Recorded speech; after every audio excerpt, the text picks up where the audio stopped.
Hello बच्चों, कैसे हैं आप। आज के इस वीडियो में आज से हम लोग एक्चुअली आपका जो बीटेक का इंजीनियरिंग है उसका फर्स्ट ईयर इंजीनियरिंग का जो सब्जेक्ट है इंजीनियरिंग मैथमेटिक्स फर्स्ट, वो हम स्टार्ट करने वाले। वो फर्स्ट सेमेस्टर में आता है इंजीनियरिंग मैथमेटिक्स फर्स्ट बोल के। उसके अलग अलग नाम अकॉर्डिंग टू यूनिवर्सिटी हो सकते हैं, बट एक्चुअली M1 बोले तो आपका फर्स्ट ईयर इंजीनियरिंग का फर्स्ट सेमेस्टर का पहला maths, correct.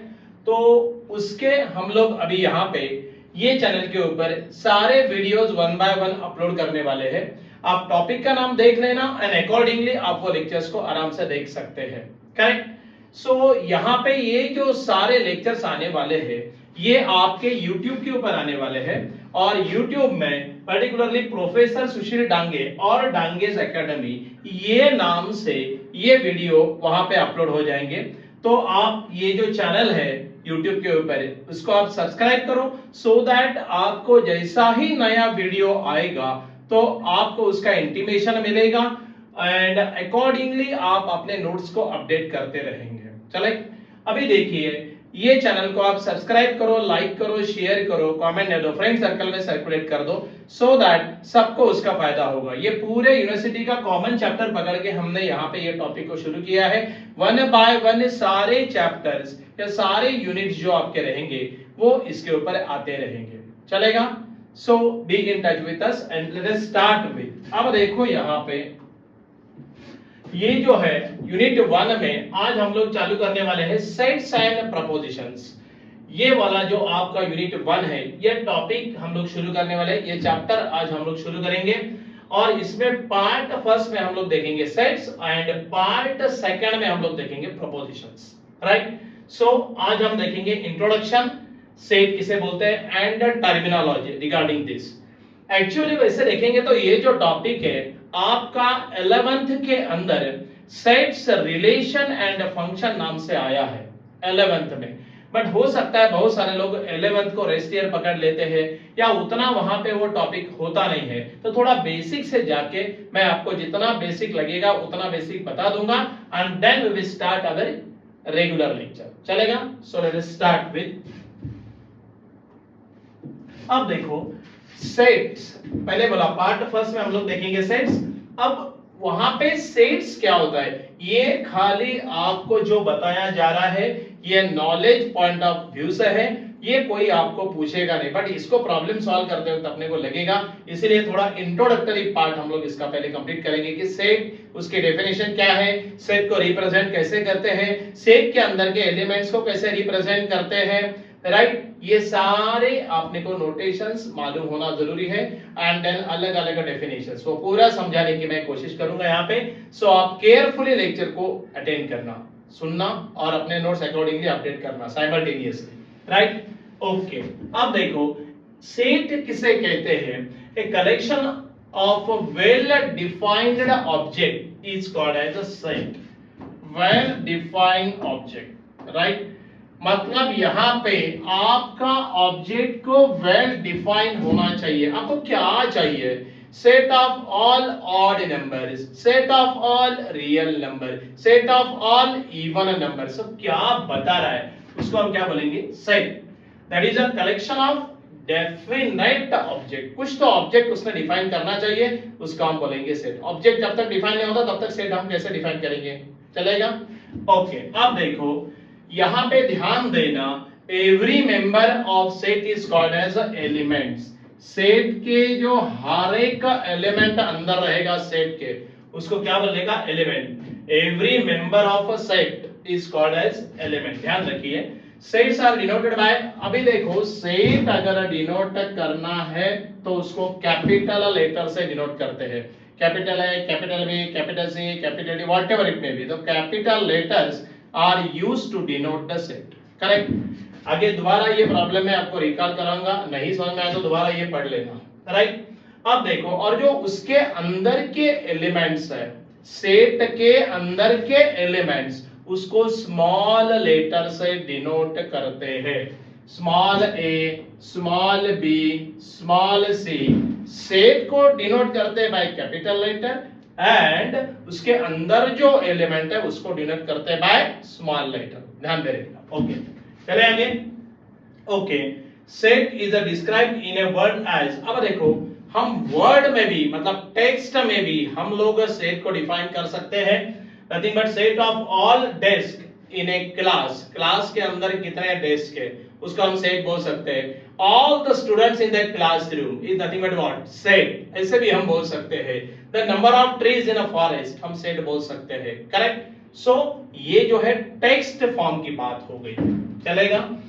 List of the elements in the set, that is, अब देखो यहां पे मैंने एक सेट आपको समझने के लिया है। अब देखो ये जो सेट है, generally set are denoted in the curl letter, ये कर्ल ब्रैकेट के अंदर उसको आपको डिनोट करना पड़ता है, कर्ल ब्रैकेट, करेक्ट। सो यहां पे देखो list the elements in the sets, ये वाला दिया 1 2 3 4 5 6, तो ये कर्ल ब्रैकेट में तो हम इसको सेट बोल सकते हैं। अंदर वाले जो एलिमेंट्स हैं, यहाँ पे जो अंदर वाले एलिमेंट जो है 1 2 3 4 5 डिफाइन किया है, राइट। आगे आगे जाने के बाद ये सब मालूम पड़ेगा। ओके, सेट बिल्डर नोटेशंस, अभी देखो roster form, set builder form कुछ कुछ याद आ रहा होगा, लेकिन अभी हमको यहाँ पे इंजीनियरिंग का फर्स्ट ईयर का आपको आफ्टर 12th देखना है। सो यहाँ पे हम लोग खाली इतना ही देखेंगे, set builder notation that is a Q. मैंने पहले बोला कि अपने को सेट को कैपिटल लेटर से डिनोट करना है। अब देखो यहाँ पे P divided by Q, element है, अंदर है elements, and P and Q are integers, P and Q are क्या है, इंटीजर्स है, बराबर है, and Q is a non zero. अरे भाई बराबर है ना, अगर ये Q को वहां पे हमने जीरो अगर आपका उसका वैल्यू आया तो एनीथिंग डिवाइडेड बाय जीरो क्या होता है, इंफिनिटी। सॉरी, सो यहां पे ये थोड़ा ध्यान में रखना है। सो सेट बिल्डर का नोटेशन हमने बताया कि ऐसा फ्रैक्शन फॉर्म में लेके हम लोग ऐसा भी उसको बता सकते हैं। और एक नोट है, elements in a set can not be repeated, मतलब अपने सेट के अंदर जो भी एलिमेंट रहेंगे वो कभी रिपीटर नहीं होते। So regarding this is an introductory part, set को कभी भी कर्ल ब्रैकेट में डिनोट करना है, जो भी सेट आप डिनोट करेंगे कर्ल ब्रैकेट, दोनों तरफ कौन सा ब्रैकेट रहेगा, curl bracket. So let us proceed to next. अब देखो यहां पे थोड़ा सा हम लोग, ये थोड़ा बढ़ गया, ओके दिख रहा है, वेरी गुड। एग्जांपल्स लेंगे, अब कुछ एग्जांपल लेके आपको समझाते, बट ये जो है ये स्टैंडर्ड सेट है तो इनके नोटेशंस याद कर लेना कि सेट को क्या नोटेशन से डिनोट करते हैं। हमने 11th में भी ये लिया है, राइट, और अभी हम इंजीनियरिंग में भी ये ले रहे हैं। देखो नंबर्स, अपना मतलब 11th में भी उसको देखा होगा, नंबर सेट्स, पर्टिकुलरली हम नंबर सेट की बात करेंगे। यहाँ पे पहला नेचुरल नंबर्स, अब पहला वाला क्या बता रहा है, वो नेचुरल नंबर। अब नेचुरल नंबर का जो सेट होता है वो डिनोट करते बाय लेटर n। कौन से लेटर से ये डिनोट होता है, ये डिनोट होता है बाय लेटर n, याद करना n लेटर से ये डिनोट होता है। एंड नेचुरल नंबर मतलब 1 2, कर्ल ब्रैकेट के अंदर हमने क्या लिखा, 1 2 3 डैश, राइट। अब इसको भी मैं आगे आपको बताऊंगा, फाइनाइट सेट, इनफाइनाइट सेट, आगे जैसे आएगा मैं आपको क्लियर कर दूंगा। बट नेचुरल नंबर का जो सेट होता है that is denoted by letter capital n। Okay आगे चलो, इंटीजर्स, इंटीजर का जो सेट होता है वो z से डिनोट करते हैं।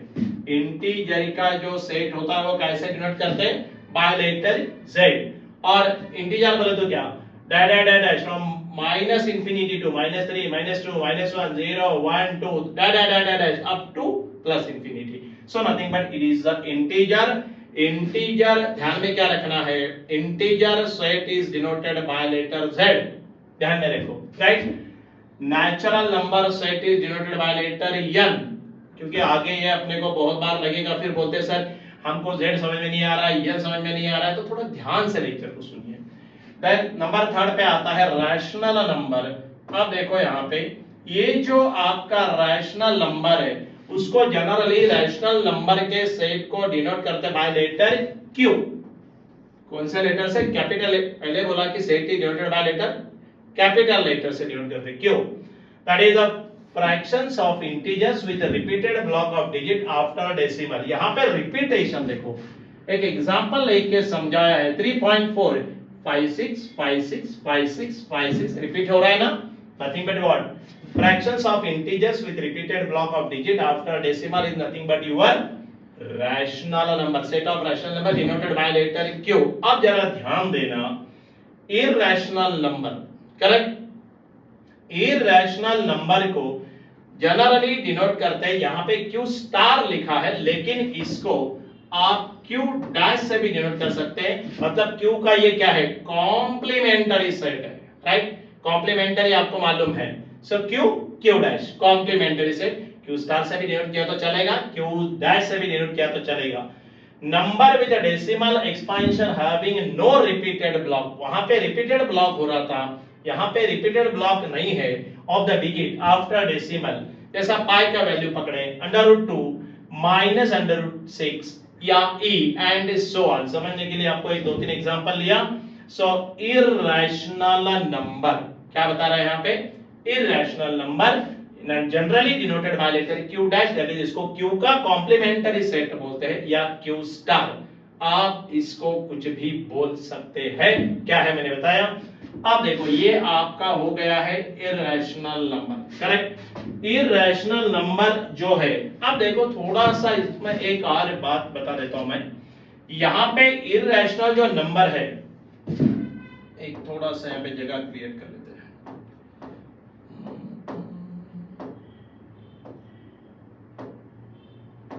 हाँ ये क्या हो गया, ठीक है ये थोड़ा चले गया था। आप देखो इररेशनल नंबर को r इसको बोलते हैं बैक स्लैश और q, ये क्या है बैक स्लैश बोलते हैं इसको, करेक्ट। जरा ध्यान में रखना, r back slash q, back slash का मतलब होता है माइनस, मतलब r ये लेटर अभी आने वाला ही है, जस्ट मैं आपको यहाँ पे बता दूं, रियल नंबर का जो सेट होता है that is denoted by letter r, that is denoted by letter r, rational and irrational together उसको बोलते हैं सेट ऑफ रियल नंबर।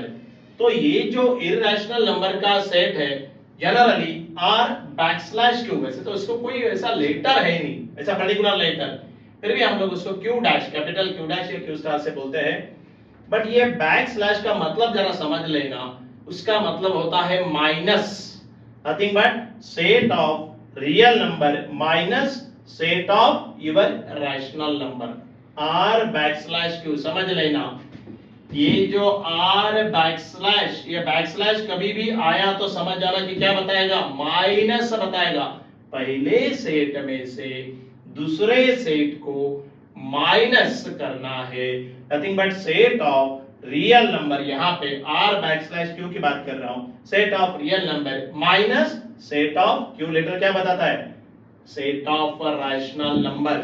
जरा ये ध्यान में रखना, मैंने इसको लिख के नहीं दिया है चलेगा ना, set of real number minus backslash क्या बताएगा, माइनस बताएगा, ध्यान से लेक्चर को सुनिए नहीं तो गड़बड़ हो जाएगी।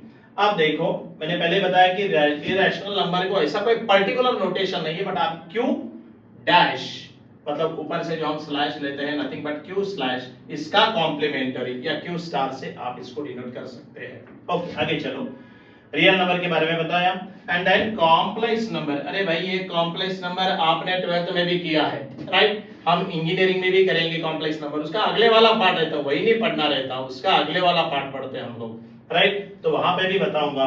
कॉम्प्लेक्स नंबर का जो सेट है generally denoted by C letter, कौन से लेटर से डिनोट करते हैं, by letter C, and that is nothing but A plus IB, where A and B are real. A and B ये जो एलिमेंट्स होने चाहिए सेट के अंदर के, वो तो स्मॉल लेटर से डिनोट करते हैं, पहले बताया था ना अभी इसके पहले इसमें, and A and B are क्या होना, रियल नंबर, उसको बोलते हैं कॉम्प्लेक्स नंबर। सीधी सीधी बात करूं तो समझो 4 प्लस I6, अगर मैंने ये नंबर लिया तो यहाँ पे देखो ये 4 कौन सा नंबर है, रियल नंबर है, 6 कौन सा नंबर है, रियल नंबर है, along with what I, so A and B ये दोनों नंबर क्या रहते हैं, रियल। ऐसे जो नंबर है रियल प्लस i इंटू 6, मतलब एक्चुअली रियल नंबर होता है, i के साथ जो रहता है उसको हम बोलते हैं इमेजिनरी, राइट। सो ये कॉम्प्लेक्स नंबर में बताऊंगा, अभी इतना ही समझ लीजिए।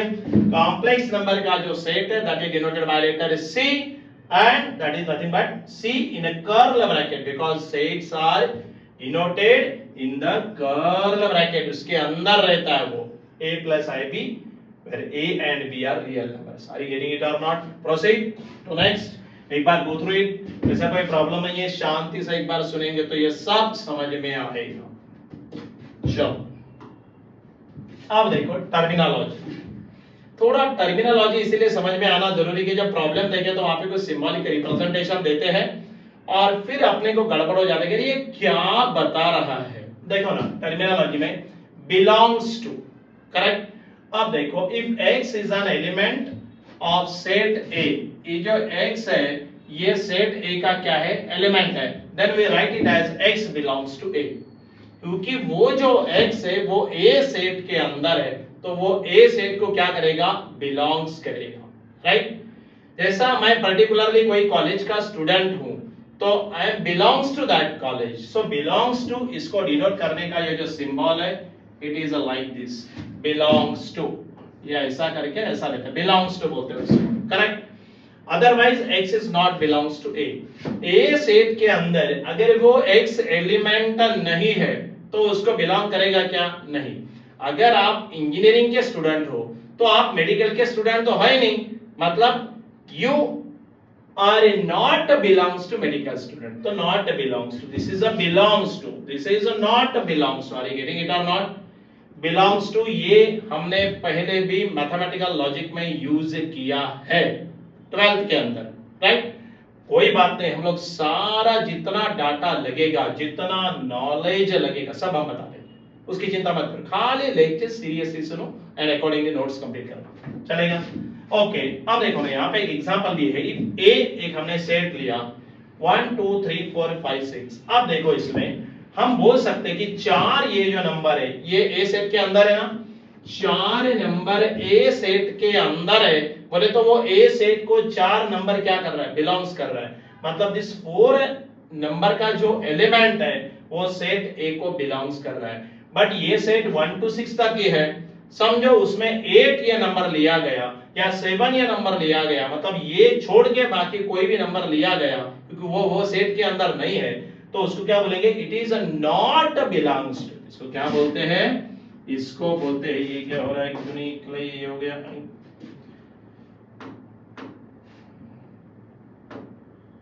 it is not belongs to, this is belongs to, this is not belongs to set है, मतलब वो सेट को बिलोंग नहीं करता, इतना ही है, कोई बात नहीं, एकदम सिंपल है। अब देखो फाइनाइट सेट, मैंने आपको पहले बताया था, a set with a finitely many elements is called a finite set, मतलब यहाँ पे finitely एलिमेंट होना चाहिए, कितने भी एलिमेंट रहने दो, finitely many element is called as finite set। अब देखो ये सेट के अंदर 1 से 5 तक एलिमेंट है, डैश लगाया क्या आगे, 5 के आगे नहीं, तो वो वाला सेट क्या होगा, फाइनाइट। हम लोग बोल सकते हैं कि फाइनाइट है, करेक्ट। जैसा हमारा इंजीनियरिंग का कोर्स 4 साल का है, तो इंजीनियरिंग का कोर्स फर्स्ट ईयर एडमिशन लिया डैश कितने भी साल चल सकता है, नहीं ना, फाइनाइट स्ट्रक्चर है, समझ गया फाइनाइट का मतलब। तो 1 to 5 के अंदर जो एलिमेंट रहेंगे, मतलब उसको डिफाइन किया, well defined, so that is nothing but it is called as finite set. क्या बोलते हैं उसको, फाइनाइट सेट। चलो आगे, अब देखो इनफाइनाइट सेट, अभी जो फाइनाइट है एग्जैक्टली उसका अपोजिट बोलेंगे infinite set.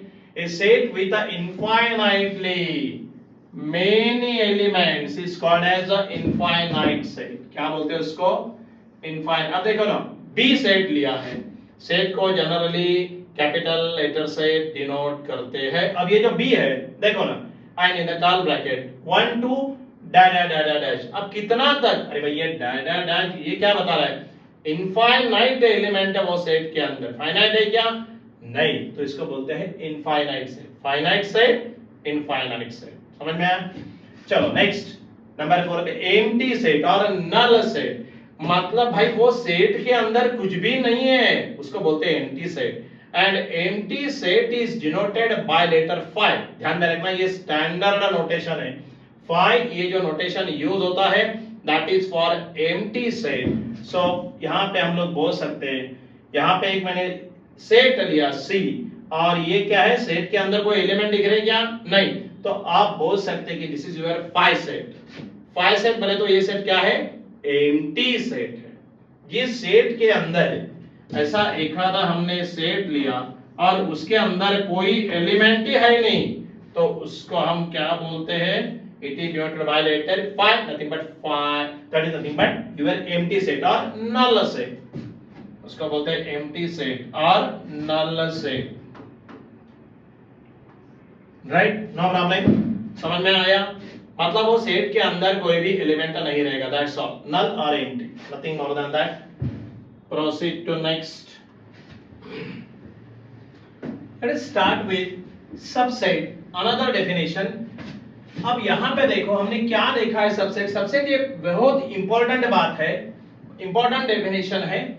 If every element, क्या बता रहा है ये देखो, if every element of set A, हर एक element of set A is also an element of set B, जो सेट बी का भी क्या है? एलिमेंट है, देन हम बोल सकते हैं we say that A is a subset of B. और सबसेट को जो डिनोट करते हैं उसका सिंबॉलिक रिप्रेजेंटेशन ऐसा है, nothing but A is a subset, U बनाना है ऐसा, सी या U and equal to B. इसको जनरली जनरल सबसेट बोल के ऊपर वाला बोलते हैं, general subset, but broadly speaking हम सबसेट बोल देंगे, कोई प्रॉब्लम नहीं। डिफरेंस भी बता देता हूं।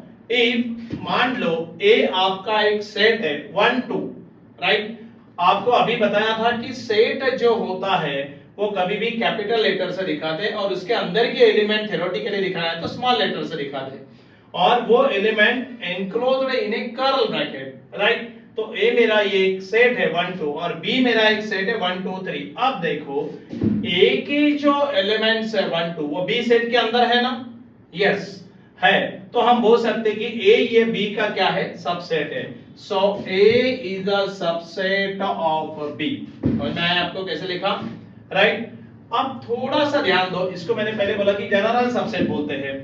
एक का मैं आपको पर्टिकुलर बताऊं नोट के अंदर, प्रॉपर सबसेट या स्ट्रिक्ट सबसेट, उसको नीचे इक्वल टू साइन नहीं रहता, बराबर है। देखो every element in the set A is in the set B and set B must contain, set B क्या है? Set B must contains at one element that is not in the set B. At one element, one से ज्यादा कोई element भी रहा तो चलेगा, जो सेट ए के अंदर नहीं है तो हम उसको बोलते हैं प्रॉपर सबसेट। क्या बोलते हैं उसको? प्रॉपर सबसेट या सी। अब देखो it is denoted by A is the subset of B, but यहाँ पे इक्वल टू साइन नहीं है। मान लो एग्जांपल लेके समझाओ, ए एक सेट है 5 6 और बी सेट है 5 6 7। आप देखो यहाँ पे ये सेट के अंदर इससे एक ज्यादा एलिमेंट है जो सेट ए के अंदर नहीं है। Every element in the set A is in the set B. A के सारे एलिमेंट सेट B में होना, and set B must contains at one element that is not in the set A, है ना? ये B में 7 number, इससे एक ज्यादा है ना 7 एलिमेंट, तो हम बोल सकते हैं कि then A is a proper subset of B। वहां पे equal to साइन जैसे यहाँ पे जनरल में लिखते हैं वैसा हमने नहीं लिखा है, ये नॉलेज पॉइंट ऑफ व्यू से याद रहने दो, बाकी कुछ प्रॉब्लम नहीं है, चलेगा। Then we will proceed to, अब देखो इक्वल सेट, दो सेट इक्वल कब रह सकते हैं? देखो if set A and set B are subset of each other, मतलब ए ये बी का सबसेट है, बी ये ए का सबसेट है, दोनों एक दूसरे के सबसेट है, तो बोल सकते हैं कि वो दोनों क्या है? इक्वल है। If A is a subset, A and B are subset of each other दोनों सबसेट है, देन दे आर इक्वल, मतलब तब हम बोल सकते हैं कि दोनों सेट इक्वल है। ए का 1 2 3 है, देखो हमने एग्जांपल लिया, और बी 3 2 1 है। अब देखो इसके एलिमेंट और इसके एलिमेंट दोनों एक दूसरे के अंदर है ना? ये बात ध्यान में रखना है कि order is not important. Sir ये डिक्रीजिंग ऑर्डर में है, सर ये इंक्रीजिंग, ये ऑर्डर का कोई चक्कर ही है नहीं, खाली ए में जितने एलिमेंट है सेम एलिमेंट बी में होना, तो हम बोल सकते हैं A is the subset of B और B is the subset of A, क्योंकि दोनों एलिमेंट एक दूसरे के अंदर है। तो हम बोल सकते हैं कि वहां पे क्या है, ए इज इक्वल टू बी, उसको बोलते हैं इक्वल सेट। दोनों सेट क्या है, इक्वल है, ध्यान में रखना है। अब देखो यहाँ पे प्रॉपर सबसेट इंपॉर्टेंट है, प्रॉपर सबसेट जरा ध्यान में देना। If B is a subset of A, B क्या है, A का सबसेट है, B is a subset of A, but is not same as A, but वो A के जैसा नहीं है, सबसेट है B, ये A का सबसेट है। Then we say that B is a proper set of A denoted by, आप देखो C, but not equal to, मतलब दोनों इक्वल नहीं है, या B is a subset of A ऐसा भी लिखते हैं। एक एग्जांपल लेके देखते हैं। A सेट लिया 1 2 3 4 5 8 9 और हमने B सेट लिया 5 8 9। अब ये 5 8 9 जो B का पार्ट है वो A में है, बट यहाँ पे A में बाकी भी एलिमेंट है जो B में नहीं है, right. B is the subset of A but is not same as A, मतलब B और A सेम है क्या, नहीं, अलग अलग है ना एलिमेंट्स। 5 8 9 इसके अंदर है, तो हम बोल सकते हैं कि B is a subset of, that is nothing but proper subset of A। तब हम बोल सकते हैं कि proper subset, इसको ऐसा भी बोला जाता है चाहिए तो। Another definition in the another text, a subset that contains some but not all the elements of another set। कुछ एलिमेंट इसके अंदर है बट सारे नहीं है, तो क्या बोलने का, it is called as a proper subset। क्या बोलेगा इसको, प्रॉपर सबसेट। ये भी डेफिनेशन आप याद कर सकते हैं ना, तो ऊपर की भी डेफिनेशन कोई पूछता नहीं है, ध्यान में देखो। अब देखो इम्प्रॉपर सबसेट, अब प्रॉपर हो गया तो भाई इम्प्रॉपर आएगा ही ना। If B is the same as A, B is same as A और B इज एम्प्टी, मतलब B ये सेम हो सकता है A से, या B क्या है, empty set 5 denoted by letter 5। Then we say that B is a improper subset of A. It is denoted by, एक तो इक्वल लिख सकते हैं, नहीं तो B is equal to 5 बोल सकते हैं सीधा, राइट। अब ये अपना हो गया improper set, करेक्ट, मतलब इक्वल भी हो सकता है, नहीं तो उसमें B की वैल्यू, B सेट क्या है, एम्प्टी है, मतलब वो nothing but it is denoted by letter 5। आपको बताया था 5 set is nothing but it is a null set, वो सेट के अंदर कुछ भी रहता नहीं है, वो सेट एम्प्टी रहता है, it is called as null set, चलेगा। And last one universal set. अब देखो ये यूनिवर्सल सेट इंपॉर्टेंट है, ये अपने को वेन डायग्राम में भी लगेगा, that is a diagrammatical representation of your set is nothing but Venn diagram. Next lecture में हम उसको लेंगे, बट यहाँ पे समझ के रहना कि वहां पे मैं यू लेटर बहुत बार बनाऊंगा। यूनिवर्सल सेट क्या होता है, which is denoted by letter U, और ये मेन सेट रहता है और बाकी सारे वही सेट में से हम लोग एलिमेंट्स लेते हैं। If all set in a context are part of a single set, then this single set is called as universal set denoted by letter U. ध्यान में रखना, यू लेटर से इसको डिनोट करते हैं। इफ वी डिस्कस इंटीजर्स, अगर हम discuss कर रहे हैं इंटीजर के बारे में, then set of all integers is nothing but your universal set, right। अब और एक एग्जांपल में लेके दिखा सकता हूं यहाँ पे। मान लो हमने यूनिवर्सल सेट लिया, एक यूनिवर्सल सेट लिया हमने, मान लो 1 2 3 4 5 6 7 8 9 10, ये मेरा एलिमेंट है यूनिवर्सल सेट के, बराबर है। अब इसमें से मैं A सेट वेल डिफाइन कर रहा हूं। A सेट क्या है, it is the set of all your even numbers which is lying from 1 to 10। तो आप देखो यहाँ पे इवन नंबर देखेंगे तो 2 2 4 6 8 10, बराबर है। अब देखो यहाँ पे B ये एक और सेट है, और B सेट क्या है, देखो B set जो है it is nothing but set of all odd numbers which belongs to your universal set from 1 to 10। so हम बोल सकते हैं 1 3 1 3 5 7 9 राइट। अब देखो ए एंड बी दोनों यूनिवर्सल सेट के मेंबर है ना, मतलब it is the single set जो क्या है, if all set in a context are part of single set, ये सिंगल सेट के ये सारे ए बी ये पार्ट है, तो हम ये यू को इसको क्या बोलेंगे, ये सेट को universal set denoted by letter U. ये बाद में अपने को बहुत बार लगने वाला है राइट। सो आज के इस लेक्चर में हमने क्या क्या देखा, आज के लेक्चर में हमने सेट, आज का जो अपना जो लेक्चर हुआ यहाँ पे हमने आज क्या किया, आज के लेक्चर में हमने सेट एंड प्रोपोजिशन आपका यूनिट नंबर 1 स्टार्ट किया है, जिसमें इंट्रोडक्शन देखा, टर्मिनोलॉजी देखा राइट, अलग अलग टर्म्स देखा जो अपने को लगेंगे, तो ये आपको मालूम होना जरूरी है। ये वैसे हमने 11th में देखा, हमने पहले बोला सेट रिलेशन एंड फंक्शंस नाम के टॉपिक में हमने सेट में ये सब देखा है करेक्ट। सो यहाँ पे अब यहाँ पे ये जो सारे वीडियो आ रहे हैं कहाँ पे आ रहे हैं, ये वीडियो आ रहे हैं आपके YouTube के ऊपर, प्रोफेसर सुशील डांगे और डांगेज एकेडमी ये नाम से आएंगे, तो आप ये चैनल को सब्सक्राइब करो सो दैट आपको जैसा ही नया वीडियो डाउनलोड होगा अपलोड होगा तो आपको उसका इंटीमेशन मिलेगा राइट। अकॉर्डिंगली आप अपने नोट्स को क्या कर सकते हैं, अपग्रेड कर सकते हैं, चलेगा। सो लाइक करो, शेयर करो, कमेंट दो, फ्रेंड सर्कल में बता दो, सो दैट आपको ये पूरा फायदा होगा। वैसे इसका एक वेबसाइट भी आने वाला है, उसके ऊपर ये वीडियोस आपको मिलेंगी, इन डिटेल चाहिए तो वहां पे वो मिल सकते हैं राइट, वो भी आपको वहां पे मैं बाद में वेबसाइट का नाम भी बता देता हूँ, कोई प्रॉब्लम नहीं है, चलेगा। सो हम आज का लेक्चर यहाँ पे कंक्लूड करते हैं। So thank you for giving cooperation and again meet in the next video और next lecture for your Venn diagram, चलेगा, नो प्रॉब्लम, थैंक यू।